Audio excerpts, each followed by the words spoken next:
ఇటీవల వార్తలు నిలిచిన ఒక అంశం ఏంద్రా అంటే ఆర్టెమిస్ ఒప్పందం. ఈ ఆర్టెమిస్ ఒప్పందాన్ని ఇంగ్లీష్ లో ఆర్టెమిస్ అకార్డ్స్ అని పిలుస్తారు. ఈ ఆర్టెమిస్ ఒప్పందం అమెరికా నేతృత్వంతో అనగా అమెరికాతో కలిసి మొత్తం 8 దేశాలతో ఈ ఆర్టెమిస్ ఒప్పందం 2020 అక్టోబర్ 13వ తారీఖున ఏర్పాటైంది.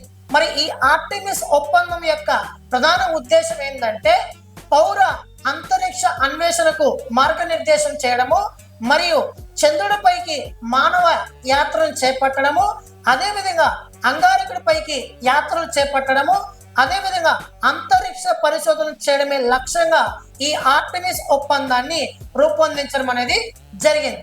అయితే 2026 ఏప్రిల్ 23వ తారీఖున జోర్డాన్ అనే ఒక దేశం ఆర్టెమిస్ ఒప్పందంలో 63వ దేశంగా ఇటీవల సంతకం చేయడం అనేది జరిగింది. ఈ ఆర్టెమిస్ ఒప్పందంలో మన భారతదేశం 2023 జూన్ 21వ తారీఖున మన భారతదేశం 27వ దేశంగా సభ్యత్వంగా ఆర్టెమిస్ ఒప్పందంలో సంతకం చేయడం అనేది జరిగింది. అమెరికా గతంలో మానవుడిని అంతరిక్షంలోకి పంపినట్టే ఈసారి కూడా మానవుని అంతరిక్షంలోకి పంపాలి అనే ప్రధాన లక్ష్యంగా ఆర్టెమిస్ ఒప్పందాన్ని రూపొందించడం అనేది జరిగింది.